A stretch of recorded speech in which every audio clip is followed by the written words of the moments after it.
Cultura organizacional, moda ou lucro invisível?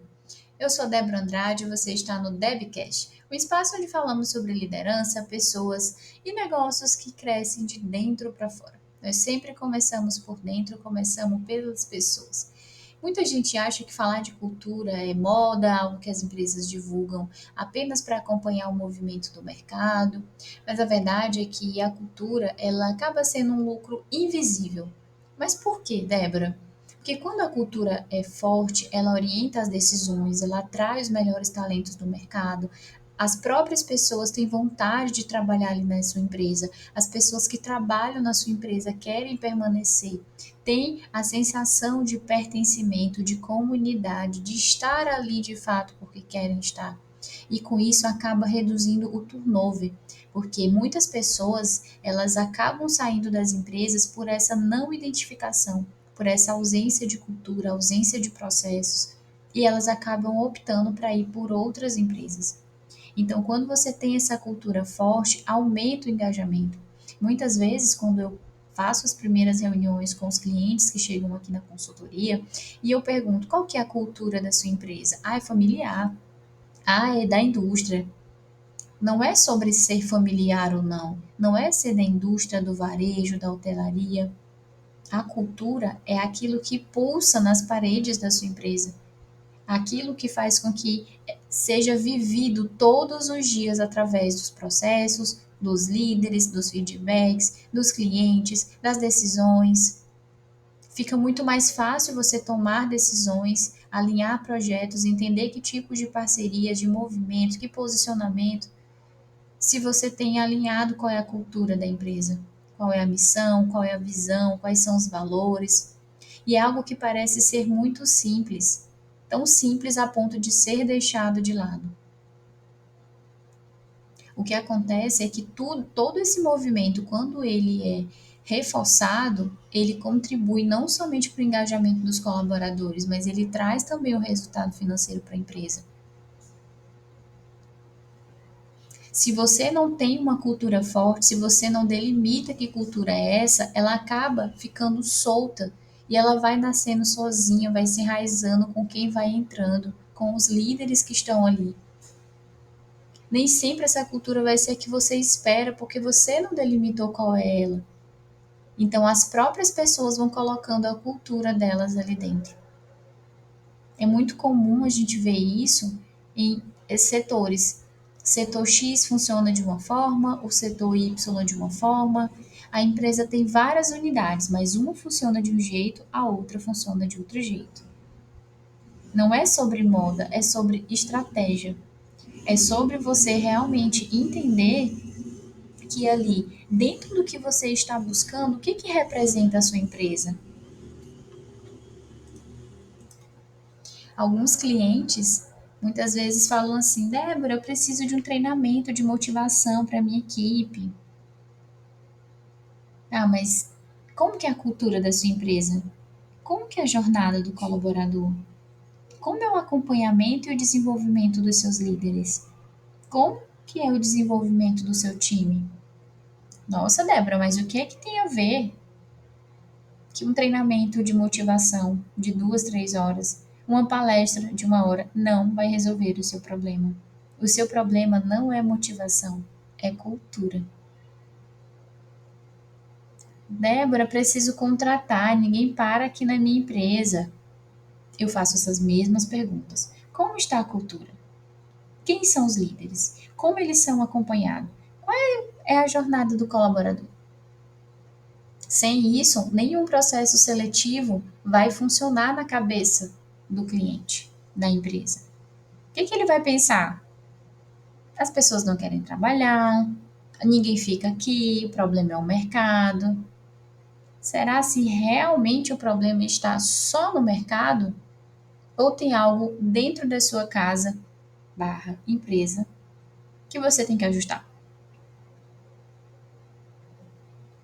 Hoje, os candidatos, eles buscam muito além de uma profissão.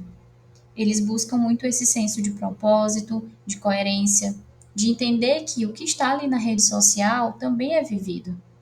Então, num treinamento de 2 horas, 3 horas, não vai resolver o problema. Se todo dia ele vive de forma diferente. Se ele vê incoerência com os líderes, com o time, com os processos, com o atendimento ao cliente, se ele não enxerga que realmente tem uma cultura forte. Muitos líderes não conseguem tomar decisões nem para orientar os colaboradores, o time dele, porque não tem uma cultura estabelecida, não tem normas, não tem alinhamento de valores, não tem autonomia. Então, se os seus líderes dependem de você para absolutamente tudo, até para saber que decisões tomar, como que está a formação desses líderes? Como eles podem ter autonomia desse jeito? Se você tem uma cultura forte, as decisões vão ser baseadas nos valores da empresa, baseado na cultura da empresa. E na prática, isso acontece? Ou é apenas uma placa bonita na entrada da sua loja, da sua empresa, da sua fábrica? A cultura ela acaba se tornando esse lucro invisível porque é algo que você trata, cuida, monitora e monitora e continua, e continua e continua. Treinar o seu time não é treinar hoje e não treinar nunca mais. Ter uma experiência do colaborador não é fazer festinha para ele, vai muito além disso. Quantas empresas nós conhecemos sem ao menos trabalhar nela? Cultura forte. A sua empresa ela precisa funcionar, quando a gente fala de cultura de processo, de uma forma única. Como que o financeiro funciona diferente do RH? Claro que cada área tem sua particularidade, obviamente, mas eu falo no termo de cultura, de processos. Então, o movimento do mercado, muitas pessoas já saem das empresas que trabalham, às vezes, para uma remuneração menor em empresas que têm cultura forte, que têm pacote de benefício atrativo, que entende que o processo de desenvolvimento ele é contínuo, que investe no treinamento dos colaboradores.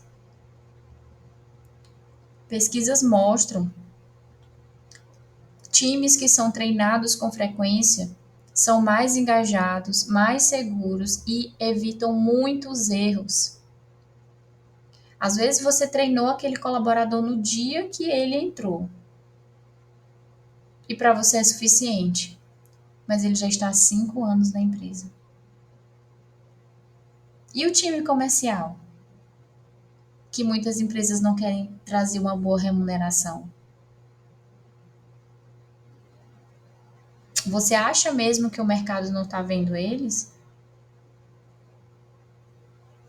Então, hoje, para atender clientes, principalmente que não têm esses processos, não olham para isso, eu já deixo bem claro.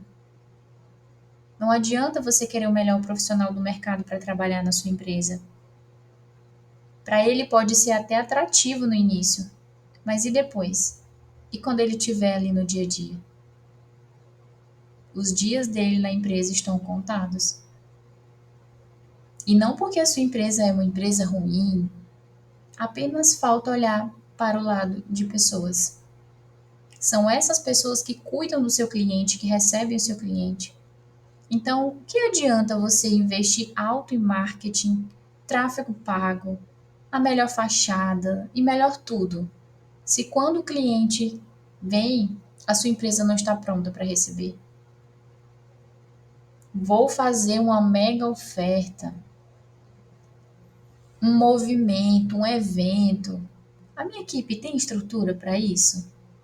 A minha equipe de atendimento, a minha equipe de venda, a minha equipe de retenção. Será se eu não estou querendo ir para o terceiro degrau sem passar pelo primeiro? Quantos clientes que eu já atendi que buscavam as melhores inovações, as melhores plataformas, os melhores profissionais, quando o básico ainda não estava sendo feito. E muitas vezes, acreditem, é por falta de conhecimento do mercado mesmo. Então, hoje nós temos um movimento natural dentro de processo seletivo, principalmente, de candidatos que saem por remunerações menores, que saem porque a empresa, às vezes a outra empresa, o seu concorrente, ele até tem um valor equiparado ao seu, porém ele oferece trilha de desenvolvimento, ele oferece acompanhamento do colaborador, ele oferece reconhecimento, ele oferece uma estrutura de integração quando aquela pessoa é contratada. Então, às vezes, você acha que seu concorrente, ele compete com você somente em produto, em serviço, mas não. Ele compete também dentro da área organizacional, dentro da área de pessoas. Ou você acha que o seu concorrente não está de olho nessas falhas, nessas ausências de processos, para poder fazer a proposta para o seu colaborador? Então, é o que nós chamamos de salário emocional. É tudo aquilo que é fora daquela remuneração que tem lá na carteira de trabalho dele. O fato de ser um lucro, entre aspas, um lucro invisível, não significa que ele não existe. Pessoas engajadas, elas viram embaixadores da sua marca. Elas cuidam do seu cliente, elas entendem o propósito delas estarem ali. Tem pessoas que elas são tão apaixonadas pela empresa que elas trabalham, que quando nós, recrutadores, abordamos elas para outras vagas, elas sequer querem ouvir a proposta. E às vezes a proposta é bem maior, mas elas sequer querem ouvir. O que você vai fazer a partir de hoje, depois que você ouviu tudo isso? O que você vai fazer a partir de hoje para fazer esse mapeamento da sua cultura? O que a partir de hoje você vai começar a priorizar dentro da sua empresa? A cultura da sua empresa, ela precisa ser reforçada todos os dias, ser vivida todos os dias, em cada processo que tem dentro da empresa.